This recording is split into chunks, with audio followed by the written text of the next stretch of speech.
Quem tem câncer sabe o que é ter coragem. Com essa coragem já encarou tantos medos, superou diversas barreiras.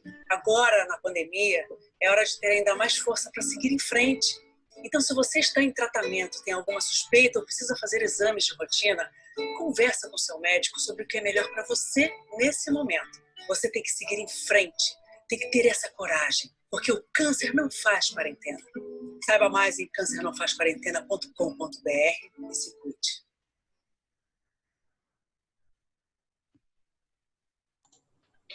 Aí, depois dessa, né, porque está todo mundo preocupado com o aumento da mortalidade, a dificuldade do diagnóstico, né, então por isso que tem essa campanha. Acho que o Grupo Vencer o Câncer também está com a mesma campanha, o Grupo DOR também está com a mesma campanha, né, então por isso que a gente tem estimulado a todos os pacientes, todo mundo manter os seus exames preventivos e os tratamentos oncológicos. Né. Romulo, o microfone é teu, manda bala aí.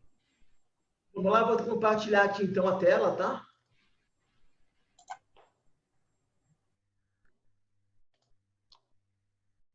Só voltar tudo um pouquinho só.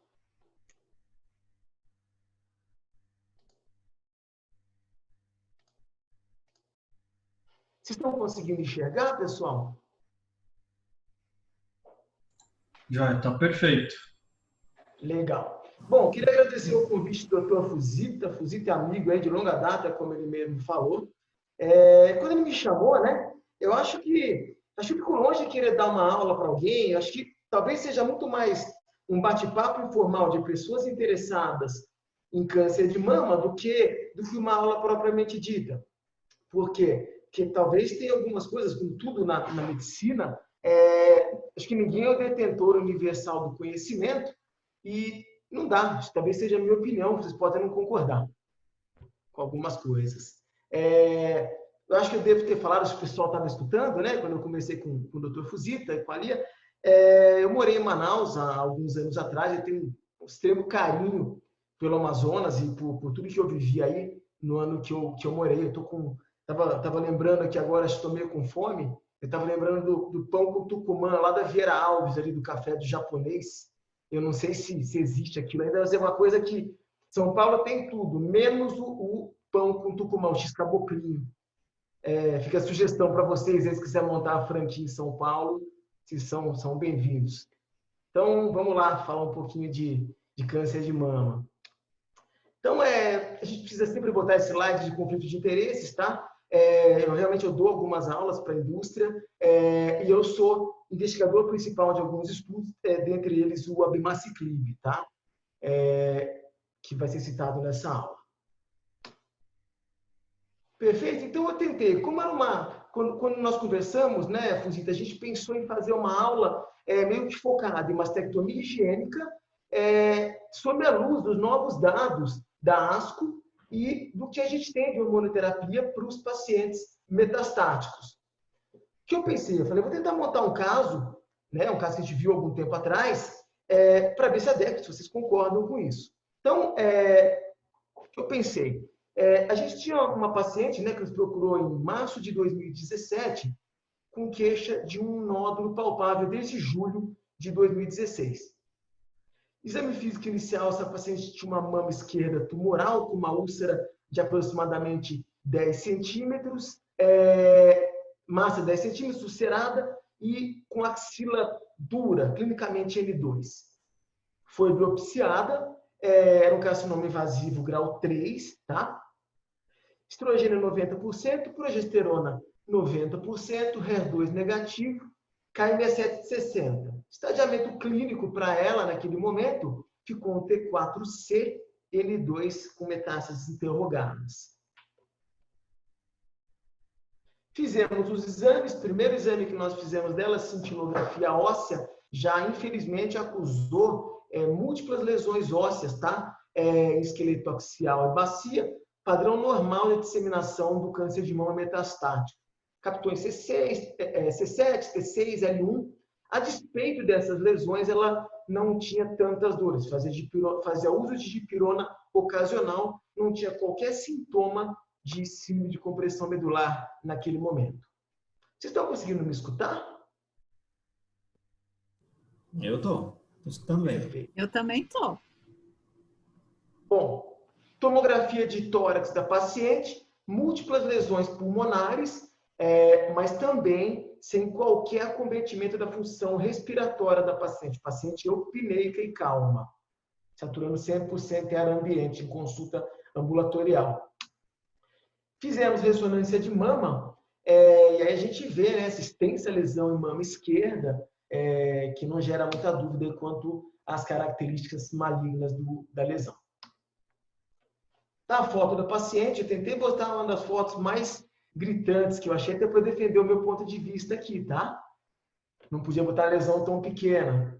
Então, a lesão ulcerada de mais ou menos 10 centímetros, não era tão dolorosa, mas era realmente muito feia esteticamente. Então, resumindo, tá?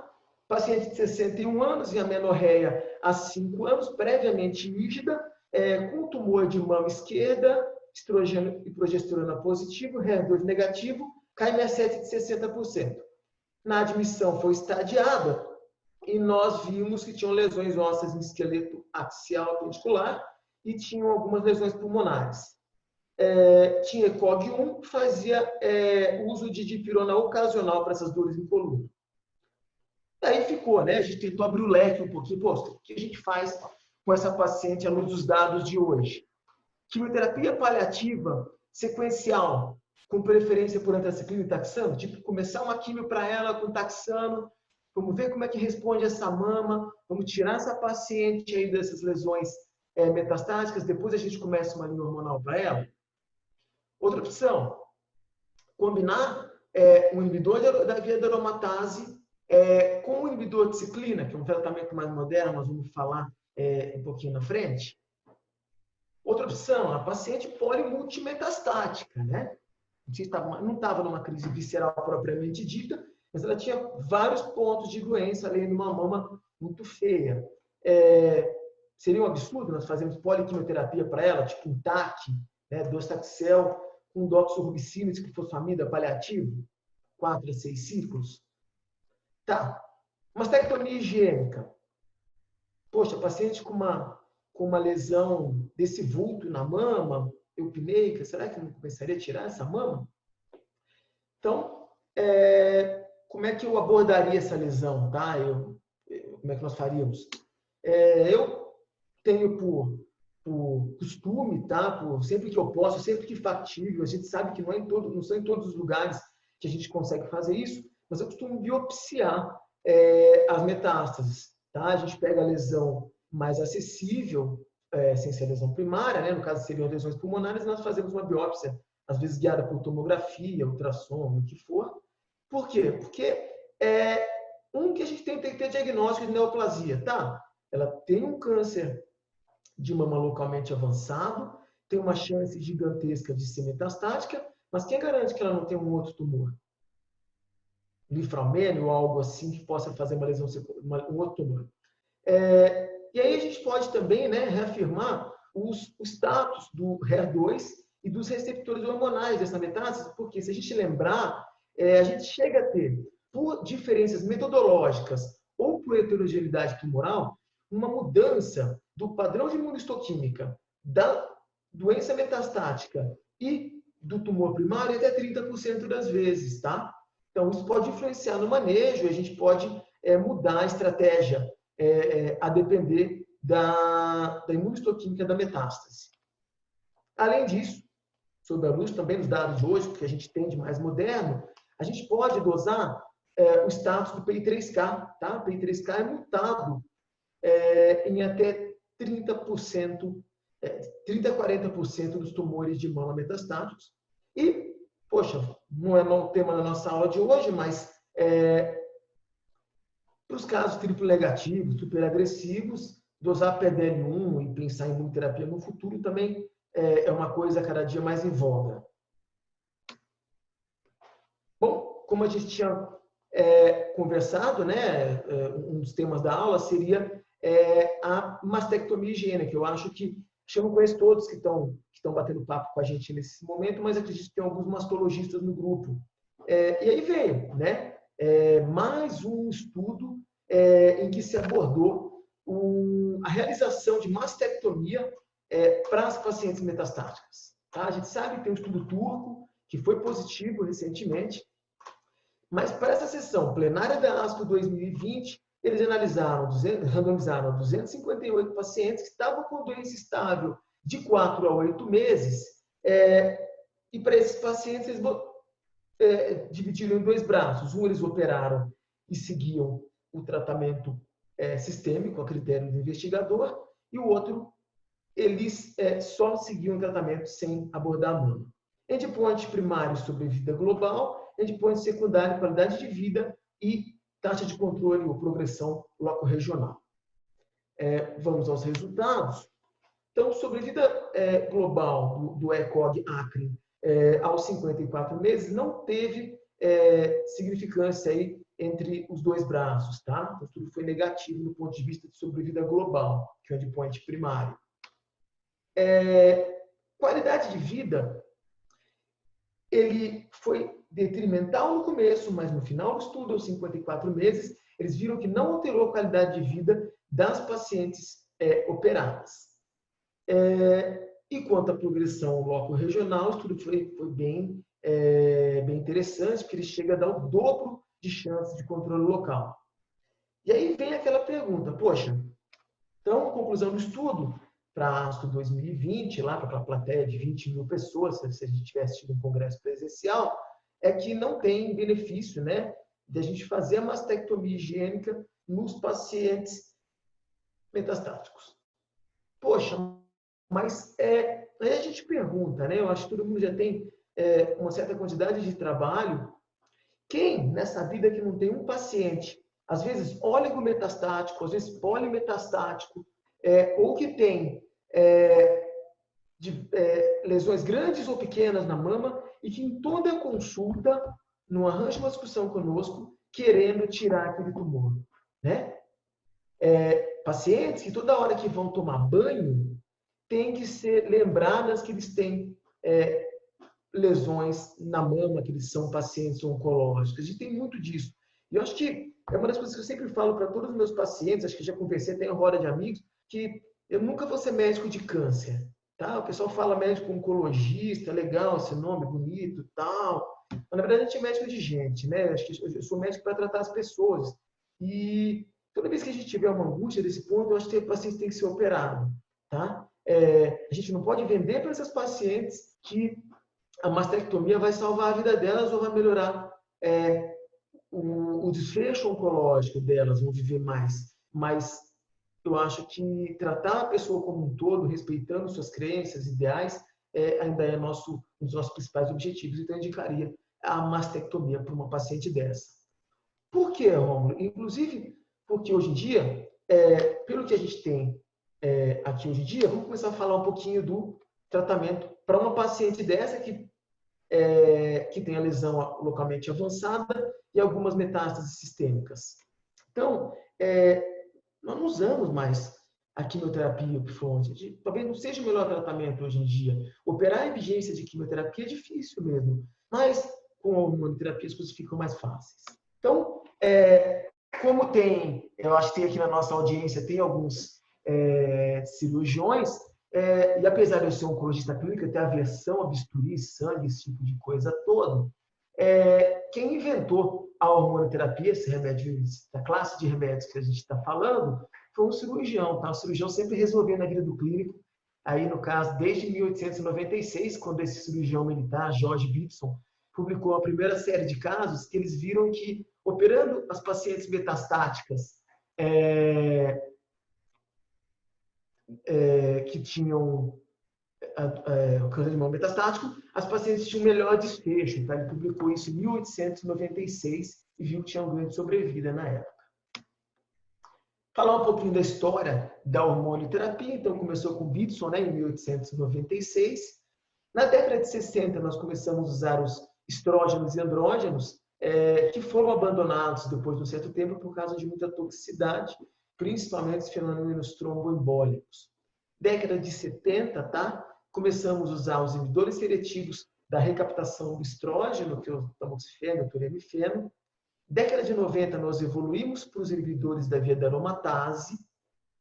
Em 2002, começamos com a classe dos down regulations, eles secam os receptores de estrogênio na célula tumoral, né, que no caso é o fulvestranto. Em 2010, dobramos a dose do fulvestranto, até que em 2012 a gente chega à era atual da hormonioterapia, em que a gente explora um pouquinho os mecanismos de resistência hormonal, que não tem nada mais inteligente do que o tumor, né? Ele acaba sempre arranjando uma maneira de fugir dos nossos tratamentos. Então, fazendo aqui um gráficozinho dos tratamentos históricos, tá? Por câncer de mama metastático em primeira linha, hormonioterapia. A gente tem a meta-análise, tá, de 2006, que comparou tamoxifeno aos inibidores de aromatase, são 23 estudos, e vimos que temos ganho de sobrevida para os inibidores de aromatase. Então, a partir dali, paciente metastático, pós-menopausa, primeira linha, passou a ser dado letrozol, exemestano ou anastrozol.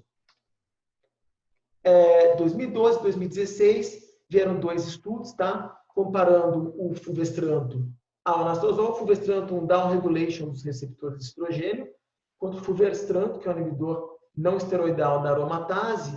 FIRST, que foi o primeiro estudo, fase 2, 205 pacientes, tá?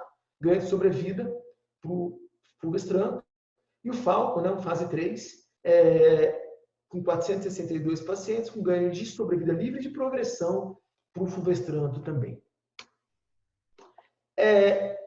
Se fulvestranto era um pouco melhor do que os inibidores de aromatase, dados frágeis, mas talvez fosse um pouco melhor, por que não fazer a combinação? Fizeram a meta-análise, fizeram vários estudos, mas um deles foi a meta-análise em que se avaliou o benefício da adição de fulvestranto ao anastrozol. E teve benefício numérico para a taxa de resposta, sobrevida livre de progressão e sobrevida global, mas sem significância estatística. Existem outros estudos, sempre com os dados sempre controversos. Então, a gente não consegue falar com certeza absoluta, tem uma certa dificuldade de achar que a combinação é muito melhor do que os outros tratamentos adotados. Inclusive, porque mama é um tratamento que a gente, num cenário otimista, a gente usa por diversas linhas, a gente precisa de todas as armas, que geralmente são longas jornadas. Então, para tentar ilustrar um pouco essa nossa aula de hoje, eu trouxe aqui um diagrama fácil, né, dos lugares onde a gente consegue atuar no combate hormonal ao câncer de mama metastático. Então, a gente tem aqui o estradiol, né, em que a gente, usando os inibidores da via aromatase, nós vamos diminuir o estrogênio estradiol circulante, não vai chegar à célula tumoral e diminuir a replicação celular.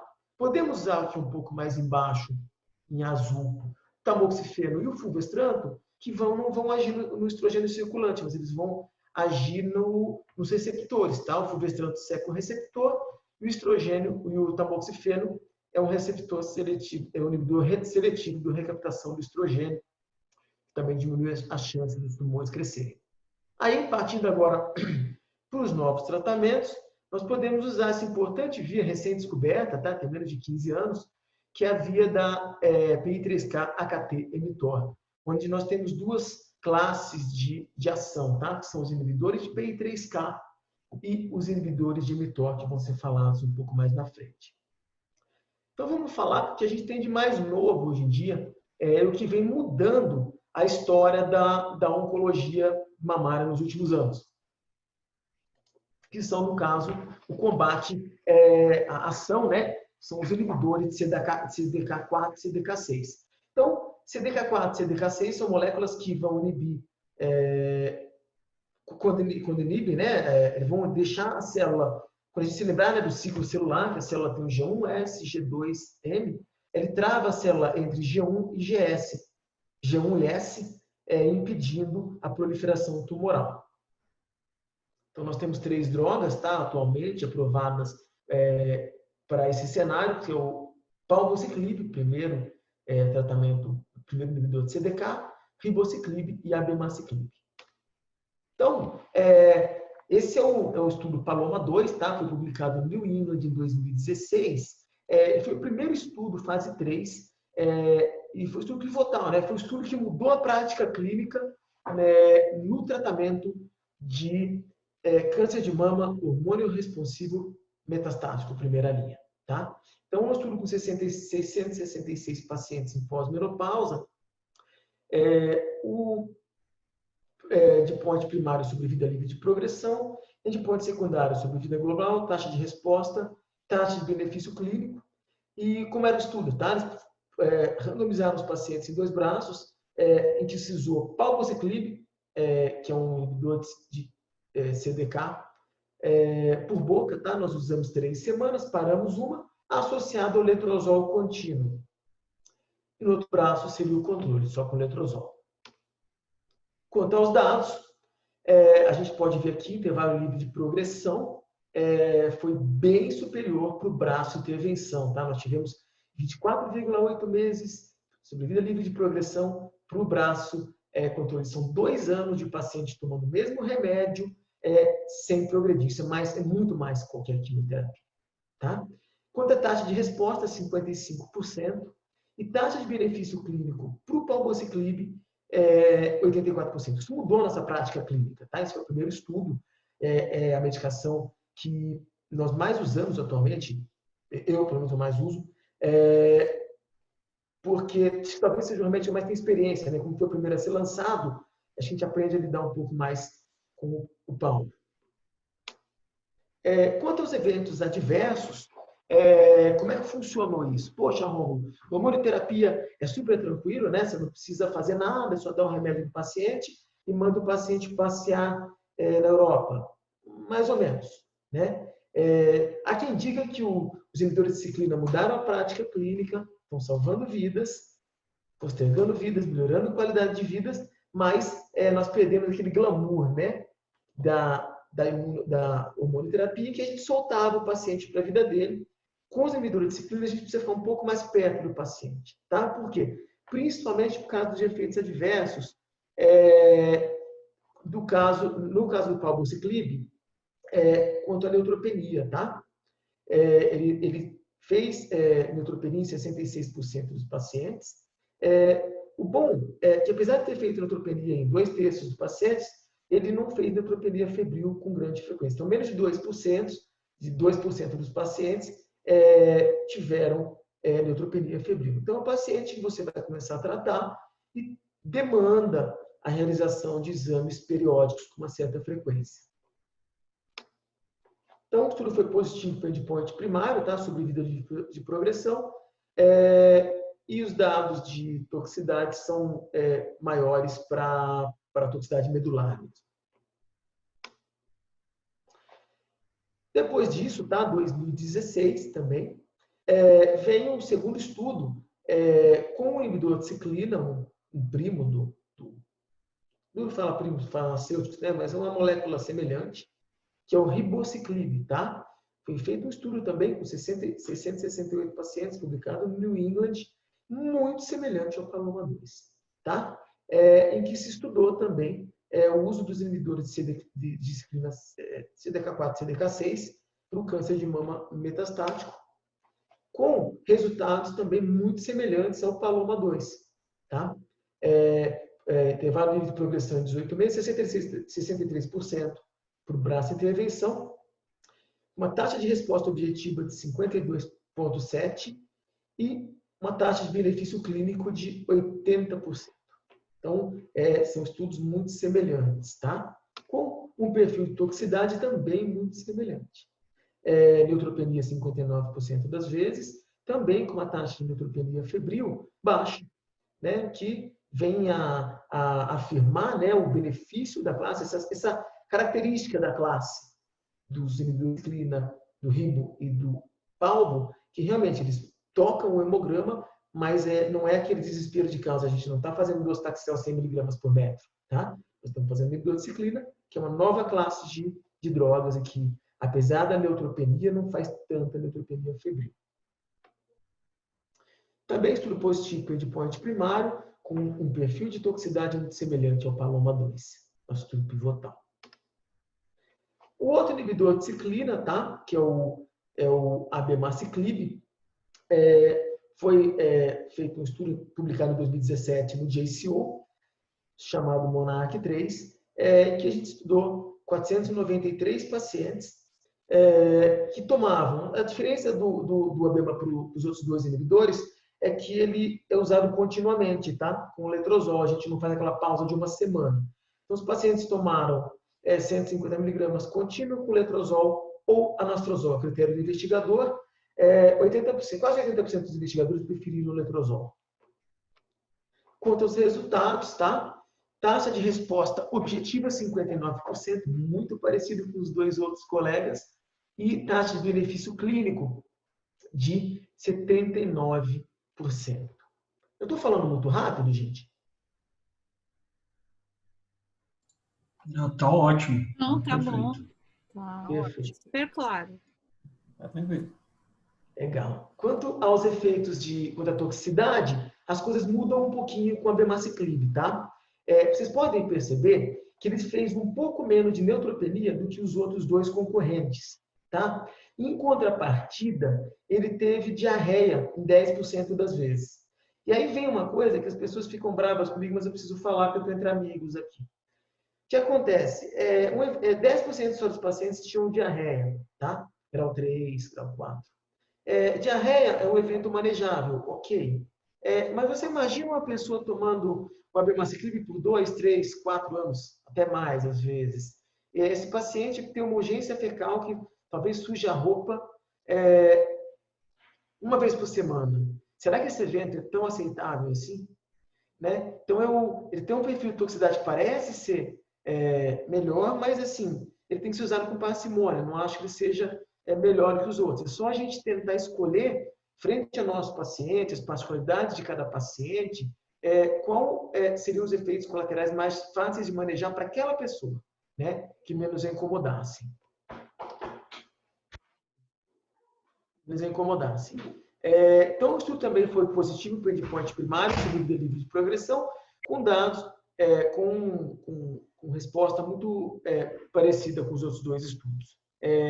Saiu uma atualização agora em 2019, publicada no NPJ Breast Cancer, que eles deram os dados de sobrevida livre de progressão. Você pode ver que bate muito junto aí com os outros dois, tá? 28 meses, mais de 2 anos também, de intervalo livre de progressão para essas pessoas. Nos deixa muito contente. Então, a gente vê que a classe dos inibidores de CDK vieram para ficar, tá? E tem ganhos mantidos de mais de 2 anos, coisa que nenhuma quimioterapia, da mais tóxica às mais brandas, conseguiu até hoje.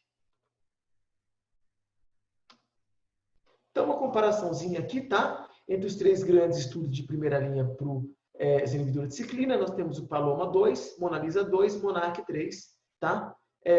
Em que todos têm números semelhantes de pacientes e com dados apresentados anteriormente. Então, ficam os 3 estudos para esse cenário.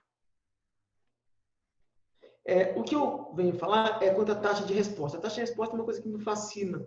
E eu acho que tem fascinado todo mundo que trabalha com isso atualmente, que é a diferença de taxa de resposta dessa combinação facilmente manejável, toxicidades facilmente manejáveis, para o que a gente tinha anteriormente. Se a gente lembrar, a taxa de resposta, se não me falha a memória, a taxa de resposta da capecitabina, paclitaxel e Avastin para o câncer de mama em primeira linha é 60%.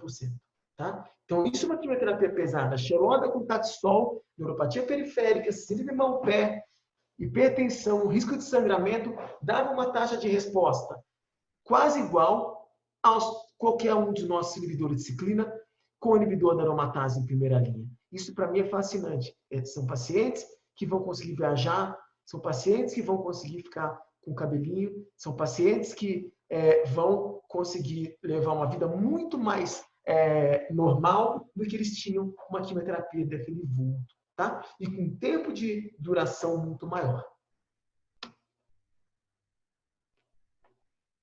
O próximo. Perfeito. Esse é mais um slide. Perdão.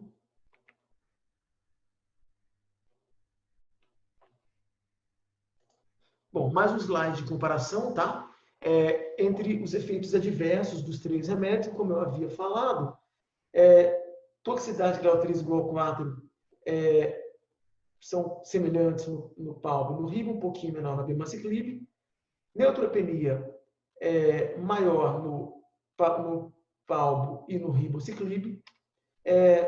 O ribociclib está associado a um prolongamento do intervalo QT no elétron, então é de bom tom que se faça eletrocardiogramas periódicos, tá? Para quem estiver usando o ribociclib. E já o MONARC, tá? O abemaciclib, ele tem essa alta incidência de diarreia que chega a incomodar bastante algumas pessoas. Aumento das transaminases, tá? Tem uma coisa interessante aqui do que o abemaciclib, ele faz um aumento de creatinina sem tocar a função renal. Talvez o abemaciclib diminua a excreção da creatinina e com isso, a hora que a gente faz o exame de sangue, o paciente está com a creatinina alterada, mas a ureia não está tocada.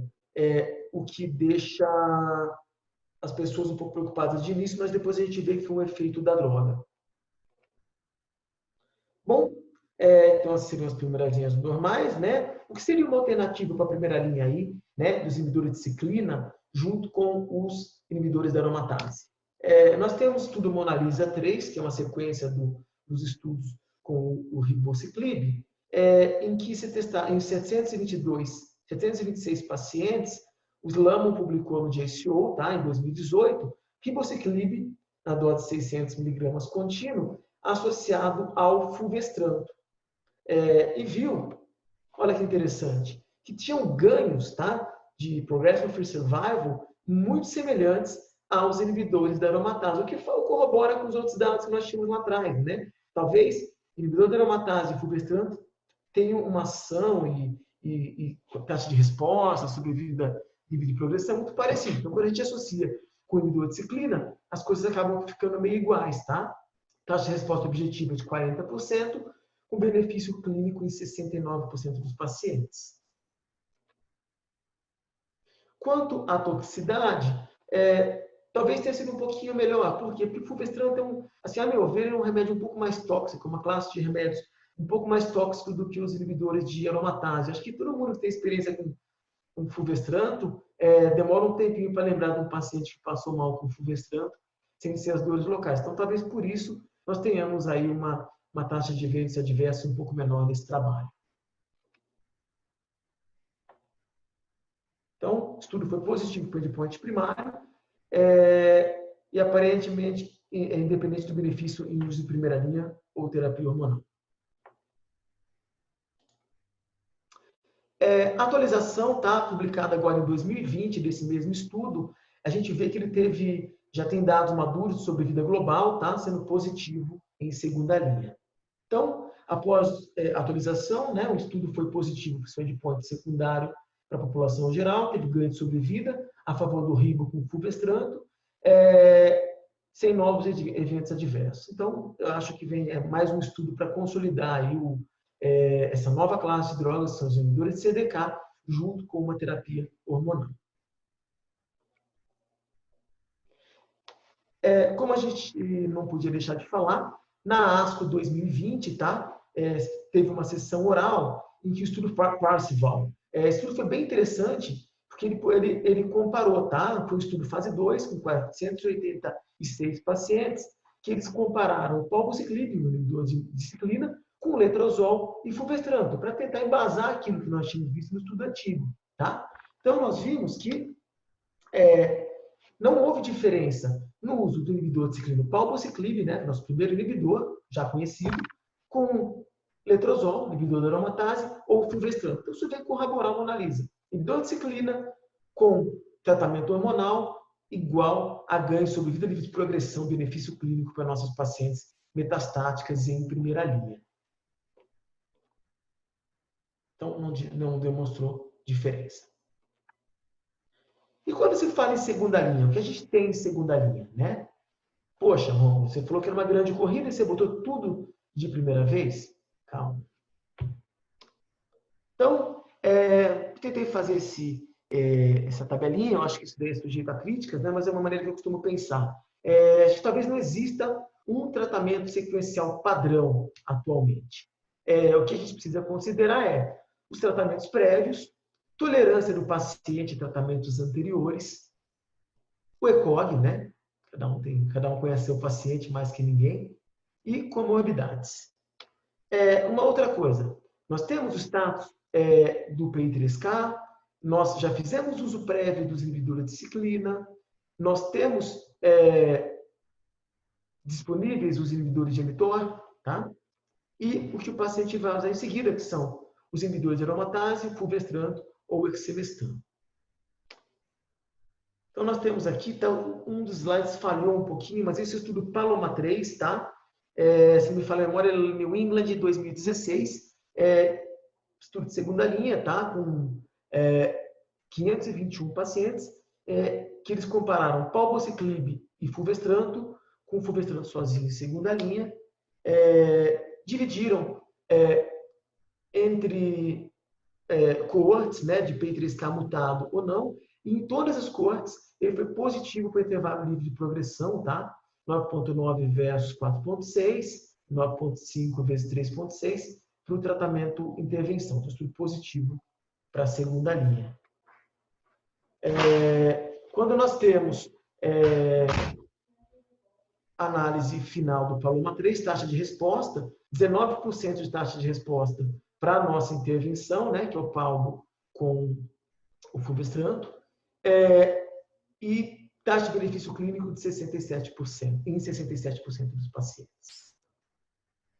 Agora, em 2018, foi publicada a atualização com sobrevida global do estudo Paloma 3, com o ganho de sobrevida também para a combinação, tá? Então, teve uma melhora absoluta na sobrevida global no braço palbociclib contra o braço placebo de 6,9 meses. Isso vem corroborar que o remédio é realmente um sucesso, a gente tem conseguido grandes ganhos em primeira e segunda linha, tá?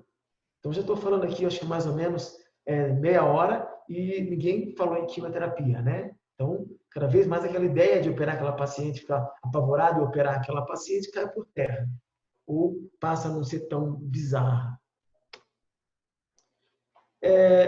Então, o que a gente tem agora de alternativas para a segunda linha, outra tabelinha, tá? Nós temos 3 estudos que nos dão embasamento para usar os inibidores de ciclina em segunda linha, tá? Temos o estudo Paloma 3, Lancet 2016, estudo Monalisa 3, JCO 2018 e Monarch 2 em 2017. Porque esses pacientes esses estudos usaram os inibidores de ciclina em segunda linha. O Paloma 3 e o Monarch tinham inclusos pacientes na pré-menopausa. O Ribo não incluiu pacientes na pré-menopausa, mas depois eles fizeram um estudo que eu vou falar em seguida, que foi só para pacientes em pré-menopausa. Então, Paloma 3, que eu tinha falado, que incluiu pacientes em pré-menopausa, Paloma 3 e o Monarch 2, né, tiveram que fazer a supressão ovariana. Paloma 3 postergou a quimioterapia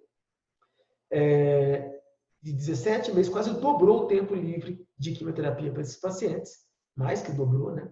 E o Monarch 2 também postergou muito, mais que dobrou o tempo livre de quimioterapia, livre de pacientes nauseadas, livre de pacientes fazendo hemograma toda hora, livre de pacientes vomitando. Então, isso é muito legal para a gente hoje em dia, né? Se nós pensarmos a quantidade de antraciclina que nós já demos para os nossos pacientes, a quantidade de eventos adversos, a gente vê o paciente 2 anos tomando um inibidor de ciclina, tá? Remédio, medicação por boca, e tendo esses ganhos dá muita satisfação aos oncologistas. Voltando aqui para a nossa tabelinha, né? Então, vamos tentar bloquear agora, falamos do inibidor de ciclina, uma outra via, que é a via do PI3K AKT-mTOR, que nós temos uma nova classe de drogas, que são os inibidores de PI3K, tá? O principal droga dessa classe é o alpelisib. Então, agora no ano de 2019, foi publicado um estudo New England, tá? Em que eles randomizaram 572 pacientes com progressão após inibidor de aromatase. Os pacientes podiam ter usado os inibidores de ciclina. Para o alpelisib, medicação por boca também, inibidor de PI3K, age na via mais lá no alto, combinado com fulvestranto 500. Dividiram em 2 grandes cohortes, tá? Quem tinha PI3K mutado e quem não tinha PI3K mutado. estratificaram por quem tinha usado inibidor de CDK e quem tinha doença visceral. Então, entrou todo tipo de paciente.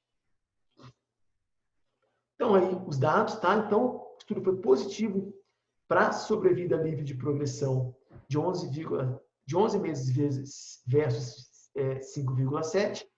Taxa de resposta, né? Objetiva de 35 versus 16. Taxa de benefício clínico também bem grande, 57%, para a combinação com alpelisib. Quanto aos efeitos colaterais, o que mais nos chama a atenção é realmente a hiperglicemia. Então, é de bom tom que eu começar a usar o alpelisib, medicação por boca, se tem um bom controle, principalmente dos pacientes que são diabéticos, tá? E um bom controle glicêmico aí. Segue aquela mesma frase que eu tinha dito, que não dá mais para soltar o paciente sozinho com a medicação, mas talvez ele precise de algumas correções de acordo com o tratamento, principalmente quanto à hiperglicemia e diarreia. Então, estudo positivo para sobrevida livre de progressão. De crítica, ele tinha uma baixa amostra, tá? 5,9% dos pacientes só tinham usado previamente os inibidores de CDK. Para tentar melhorar um pouquinho isso daí, agora na ASCO 2020, estudo BELIEVE, tá? Foi fase 2, que pegou os pacientes que tinham usado o inibidor de CDK e 112 pacientes que tinham usado o inibidor de CDK, malograram a esse tratamento e foram testados para alpelisib e fulvestrant, também sendo positivo para o alpelisib após o inibidor de CDK com glomerulomatase. Então, é um tratamento que pode ser, com certeza, usado pós-progressão aos inibidores de CDK, e o tratamento pode ser usado em segunda linha. Quanto aos efeitos colaterais, no estudo BELIEVE viram a mesma coisa que no SOLAR-1, né? Estudos parecidos, que realmente os pacientes tinham hiperglicemia, rash, diarreia, e 20% chegaram a descontinuar o estudo por toxicidade. Então, como eu tinha dito, a gente perdeu aquele glamour da hormonoterapia. Não é aquilo, não é o docetaxel 100 mg, mas não é mais um tamoxifeno.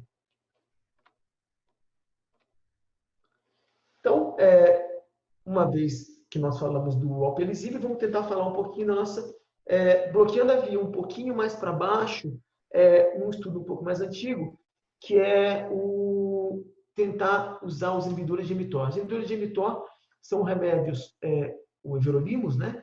Eles são usados há muito tempo como imunossupressores, o pessoal do transplante usa bastante. Então, é um remédio que talvez já nem tenha mais patente. A gente teve oportunidade de participar desse estudo também em 2012, tá? Que foram as séries Bolero. E o Bolero 2, tá? Foi um estudo fase 3, que o Baselga publicou em 2012, no England, tá? Onde 724 pacientes foram testados para usar everolimus com hexamestano ou placebo hexamestano com aumento de sobrevida livre de doença, tá? Quase o dobro, aí, mais que o dobro, para a combinação, do braço experimental.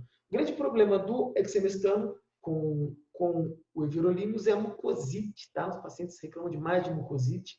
Então, foi publicado um estudo novo. Agora, eu acabei nem botando os slides para não me estender bastante, mas a gente aconselha fazer bochecho com dexametasona em doses baixas, tá? Para quem está usando o everolimus com hexamestano, tá? Tentando diminuir a mucosite, porque isso é um tratamento a longo prazo. Então, o estudo foi positivo também, já é bem usado na prática clínica em linhas posteriores. Se deu para usar tamoxifeno, nós temos 2 estudos fase 2 aqui, tá?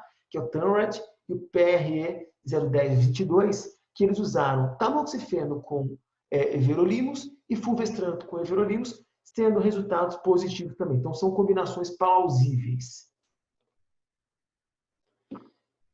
Falando um pouco agora de linhas hormonais mais tardias, né? Nós estamos falando de pacientes que estão tratando 2, 3, 4, se Deus quiser, 20 anos. Acho que todo mundo aí, espero que, como a gente, tenha a oportunidade de ver pacientes que tratam com hormonoterapia mais de 15 anos, tá? A gente tem alguns pacientes desses no consultório, graças a Deus. Então, a gente começa a pensar em tabelas desse jeito, né? Para linhas hormonais mais tardias. E aí a gente tem, né, aquela doença que eu costumo pensar, é que para os pacientes que têm a doença lentamente progressiva ou oligossintomática, terapia endócrina. quando você tem uma exaustão das linhas de hormonoterapia, quimioterapia. E aí, quando a gente pensa nisso, a gente tem que lembrar, né, que o tamoxifeno monodroga em segunda linha tem uma taxa de resposta de 10%. A gente dá para 10 pacientes para funcionar em um. Né? Taxa de benefício clínico de 48%. E se a gente pensar, a gente volta agora de novo nos inibidores de ciclina. O abemaciclib foi uma das poucas drogas testadas em monoterapia em linhas tardias, tá? E o que acontece? O abemaciclib monodroga, na dose um pouquinho mais alta, ele tem uma taxa de resposta que é quase o dobro do tamoxifeno isolado em linhas posteriores. Né? Vocês viram o tamanho do benefício dos inibidores de ciclina no câncer de mama hormônio sensível. Então, antes da gente pensar em quimio, daria para pensar também em abemaciclib monodroga. Falar um pouquinho, tá? Rapidamente. Para mim é tudo a mesma coisa, tá? Eu acho que o paciente que é pré-menopausa metastática, quando você faz supressão ovariana, ele se comporta como um paciente em pós-menopausa, mas as pessoas insistem em fazer alguns estudos. Então, fizeram o estudo MONALISA 7, tá? Publicado em 2018, que é o estudo de primeira linha, tá? De ribociclib com terapia endócrina, podia ser tamoxifeno, letrozol ou anastrozol, mas a grande sacada desse estudo foi realmente testar inibidor de ciclina com inibidores de anti-hormônio, né? Em primeira linha nas pacientes pré-metastáticas, e óbvio, eles fizeram supressão ovariana em todas as pacientes, como a gente já faz há muito tempo, essas pacientes viraram pós-menopausa.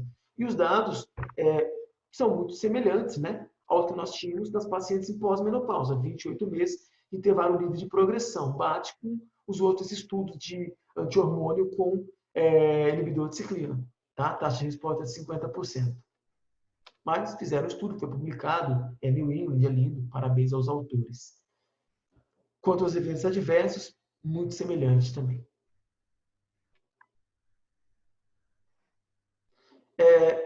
Trago aqui, tá, uma atualização do MONALISA 7, follow-up de 34 meses, onde eles viram aí os dados sendo realmente positivos, corroborando o que a gente tinha antes. Muito bom. Então, o que a gente tem de alternativa para a primeira linha pré-menopausa, né, é o palbociclib, Lancet 2016, tá, no Paloma 3, e o abemaciclib, que também foi publicado em 2017, tinham pacientes em segunda linha que tinham progredido a terapias hormonais. Então, basicamente, os três inibidores de ciclina com anti-hormônios podem ser usados em segunda linha. Outras alternativas para a segunda linha, a gente não pode esquecer, né, que às vezes a gente está fazendo supressão ovariana, o paciente não está supressa, não está castrada, sempre confirmar o status pós-menopausa dos pacientes com FSH e estradiol. Fazer a supressão cirúrgica, tá, quando possível, é sempre o mais efetivo. E sempre manter a supressão ou com inibidor de aromatase ou tamoxifeno. Quando os pacientes progridem, a gente pode extrapolar os dados da pós-menopausa, que eu acho que todo mundo faz. Poucos colegas têm muita dúvida em extrapolar dados de pós-menopausa para as pré-castradas. Quimioterapia, depois desse cenário. Aí vem o que eu tinha falado lá atrás. Esse estudo, né, o KSS, estudo de 2019, tá? Ele comparou, foi uma fase 2 com 184 pacientes, tá? Comparou palbociclib com exemestano, mais supressão ovariana, versus capecitabina. E o estudo foi positivo, tá? Foi quase o dobro de intervalo livre de progressão para o grupo palbo-exemestano, se comparado com capecitabina. Então, tentando resumir para vocês esse monte de coisa que eu falei aí super rápido, vocês me desculpem se às vezes a gente acaba aí extrapolando, falando rápido demais, tá? Mas eu tentei montar um esqueminha que a gente sugere, que a gente tem usado na prática clínica, tá? Para os pacientes em pós-menopausa, primeira linha, inibidor de aromatase com inibidor de CDK, palbo, ribo ou abemo. Alternativas da primeira linha, fulvestranto e o inibidor de CDK, ribo, ciclib, fulvestranto, ou inibidor de aromatase. Para a segunda linha, fulvestranto com inibidor de CDK. Se PI3K mutado, tá? Só vale lembrar que a gente sempre tem, para usar o alpelisib, tem que ter o status de mutação do PI3K. Então, podemos usar o fulvestranto com alpelisib ou o esturbolero, que é o hexamestrano, com o everolimus, que é o nosso imunossupressor. Para a terceira linha, para as pacientes mais longevas, aí nós vamos ver muitas, se Deus quiser, abemaciclib, tá? Monodroga, tamoxifeno monodroga, fulvestranto ou hexamestrano, quando não utilizados previamente. Já para as pacientes em pré-menopausa, sempre goserelina mensal ou oforectomia, inibidor de aromatase com inibidor de ciclina, fulvestranto com inibidor de ciclina e linhas adicionais, extrapolaridades das pós-menopausas. Eu acho que era isso. Tem uma foto minha aí acho que isso é Irunepé, que antes de eu fazer oncologia clínica, eu tentei dar alguns pontos na minha vida, eu vi que não dava certo, eu saí correndo, e para mostrar para vocês aí que eu morei também no estado do Amazonas e que esse estado tem um lugar muito, muito querido aí no meu coração. Obrigado, viu, gente?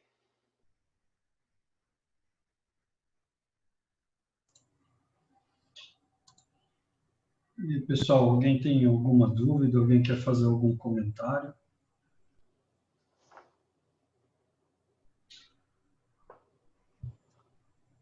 Ô Rômulo, então, aproveitando aí o teu conhecimento e a tua mão com câncer de mama, tanto no setor privado como no SUS, em relação à indicação da cirurgia higiênica, assim, como que você vê nesses cenários? Porque, queira ou não queira, às vezes no setor privado a gente tem acesso a várias drogas, a mínima progressão da doença ali na própria mama cometida, um avanço ali na pele, você já consegue trocar as linhas de tratamento. E no SUS, como que está isso?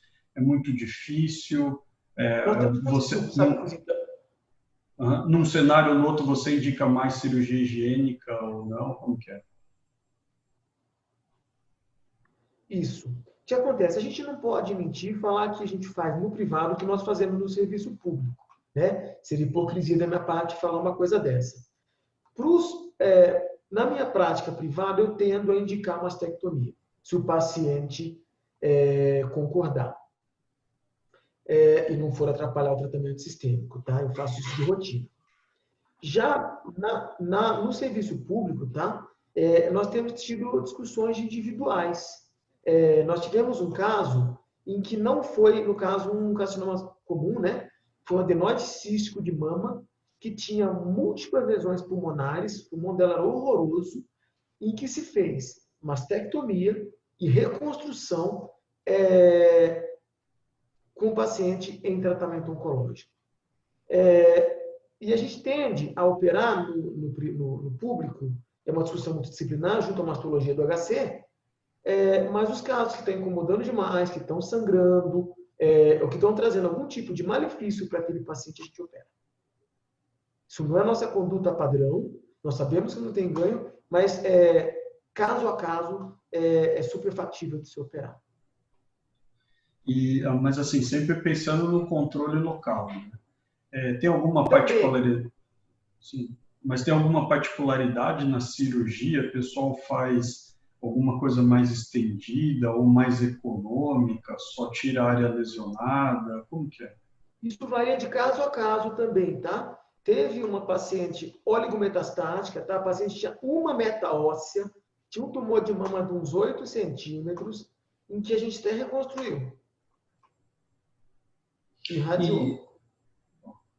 E a radioterapia nesses casos que você vê progressão em mama, assim, às vezes você indica sem operar, indica radioterapia ali para o controle, sei lá, da ferida, do sangramento, assim? Sim, sim. Para lesões sangrantes, pacientes que não são boas candidatas à mastectomia, ou estão fazendo químio, ou que já são mais frágeis, mais idosas, ou numa situação de fila, né? Nós trabalhamos num serviço público de grande volume, em que nós temos disponibilidade de fazer a cirurgia, eu irradio sim.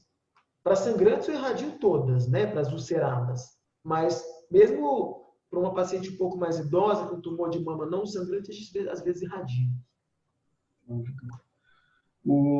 Assim, eu até estava até discutindo hoje com o diretor do serviço público aqui, local de oncologia, que assim, hoje a gente pegou uma paciente que veio passar em consulta no setor privado, por estar longe a consulta no SUS. E assim, um luminal B, doença localmente avançada, então uma doença volumosa na mama com acometimento linfonodal axilar importante. Assim, sem condições de fazer tratamento particular, e aí o que a gente optou? Para esperar a fila, tal, a gente optou por fazer uma hormonioterapia neoadjuvante, que ela não tem doença sistêmica em nenhum lugar. Para acesso, como ela tinha que comprar, apesar dela ser menopausada, a gente prescreveu tamoxifeno. E, assim, vocês têm alguma conduta parecida com isso? É factível? Como que é a opinião? Super comum, tá? Que aqui nós temos disponíveis os inibidores da via da aromatase para neoadjuvância hormonal. Mas tem diversos estudos em que a gente usa de 6 até 1 ano de hormonioterapia neoadjuvante, e em seguida essas pacientes são operadas. Quando sobra muita doença residual, nós fazemos a quimioterapia adjuvante. Que assim, como ela tinha que comprar, a inibidor de aromatase acaba sendo mais caro, né?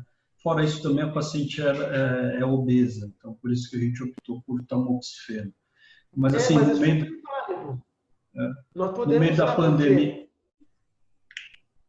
Não, sim, desculpa. É super válido. Os inibidores da via da aromatase não são tão melhores, são 4% melhor do que o tamoxifeno, né? Então, super válido usar o tamoxifeno num cenário desse. No meio da pandemia, vocês fizeram mais isso? Neoadjuvância com hormonioterapia? Fizemos muito. Muito. Rômulo, sou radioterapeuta. Tudo bem? E tudo bem. E eu queria lembrar que a radioterapia ela também é muito boa no controle local, né? Ela perde para a cirurgia porque ela não vai dar um controle local assim imediato. Ela vai matar o tumor na mama, vai ficar uma ferida na mama e vai fechar, né? Não dá o controle local, mas não dá aquela higienizada tão rápida de um dia para o outro como uma cirurgia, né? Mas tem um cenário que eu queria lembrar aqui que é muito importante, é sempre bom a gente lembrar, que é a radioterapia neoadjuvante com intuito curativo para pacientes que às vezes são submetidas à quimioterapia neoadjuvante e não tem uma boa resposta ainda para o cirurgião se sentir seguro. Tá lá na NCCN, pode ir lá. Que é fazer uma radioterapia com intenção de fazer uma cirurgia curativa, pacientes curativas, né? Claro que vai ser, aumenta o risco de descência de sutura, demora a cicatrização, mas é uma estratégia que às vezes a gente esquece, né? Do cirurgião ou oncologista esquece dessa opção de fazer radioterapia, em vez da adjuvante, neoadjuvante, para tentar reduzir e possibilitar uma mastectomia radical, principalmente quando já invade gradil costal, peitoral maior, ou acho que o cirurgião não vai conseguir fechar, né? Nós temos aqui, Alfredo, está começando agora um protocolo de rádio definitiva para mama. Paciente. Uma opção também. É só aumentar a dose que, teoricamente, aumenta a chance. Em vez de operar, randomizar para operar ou fazer radioterapia. Então, a radioterapia tem se mostrado extremamente eficaz para os tumores de mama. Eu acho uma estratégia válida.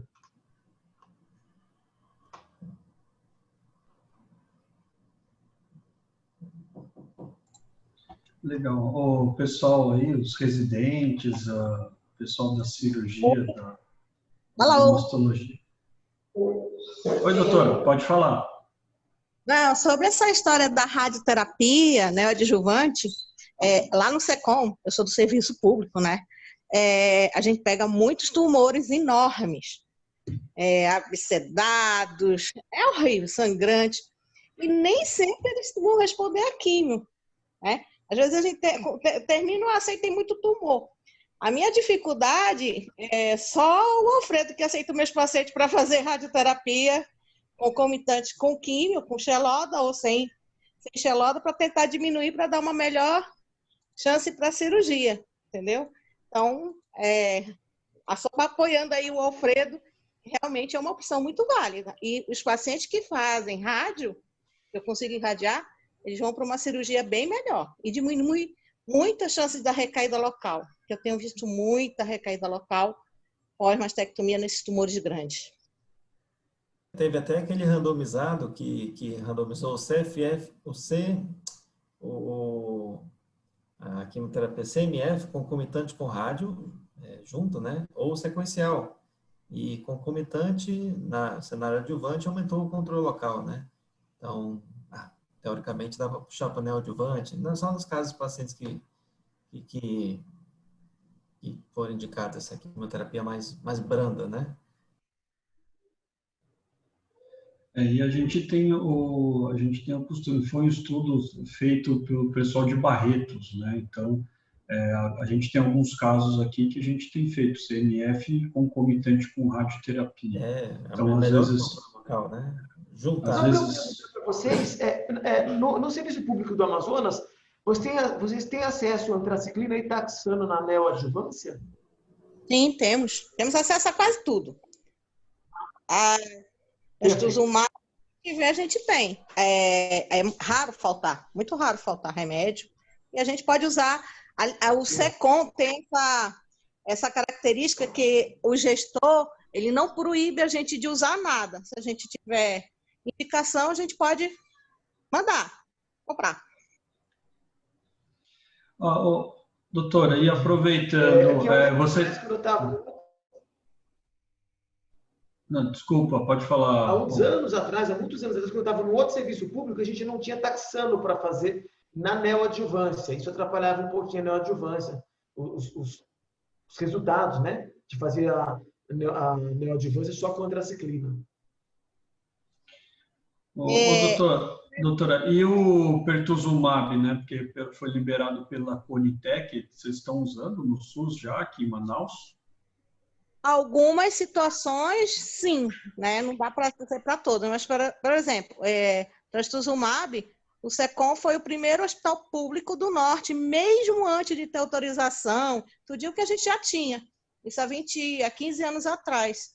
Então, a gente tem uma certa facilidade, não dá para esbanjar, não dá para jogar fora, mas a gente consegue manter um certo padrão bom, né? Agora, mesmo com a liberação, a gente ainda está começando agora a liberar as medicações, passa pela mesa redonda, passa por todos os oncologistas, e a gente vai tentando liberar o pertuzumab. Ô, Rômulo, e lá no ICESP, o pertuzumab já está liberado, assim como na Conitec foi autorizado? Não está liberado ainda, Fusita. Não? Está autorizado, dizem que vai chegar, mas eu não prescrevi ainda. Tá para chegar por esses dias. Legal. O pessoal da cirurgia quer fazer alguma pergunta? O pessoal da Masto, né? Eu vi Tatiana está aí. Que mais? A Cíntia, né? São colegas que fazem bastante a diferença aqui na região. A Cíntia eu já conheço. É verdade. A Cíntia fez o CESP. É amiga minha, a Cíntia do ICESP. Boa noite. O Romulo foi meu preceptor na oncologia quando eu passei lá no ICESP. Tá boa, Cintia. Parabéns pela aula. Foi muito boa, interessante. Aqui em Manaus eu trabalho mais no serviço privado, na verdade. Então eu vejo menos casos de mastectomia higiênica, por exemplo, né? Mas eu concordo que a gente sempre deve fazer um esquema antes, em concordância com o oncologista, para poder indicar, talvez, possivelmente, a cirurgia, se tiver tido uma boa resposta oncológica, né, no tratamento prévio. E nunca tive a oportunidade de usar a radioterapia como forma de tratamento pré-cirurgia ainda. É uma decisão que poderia ser realmente repensada, assim. Interessante. Legal.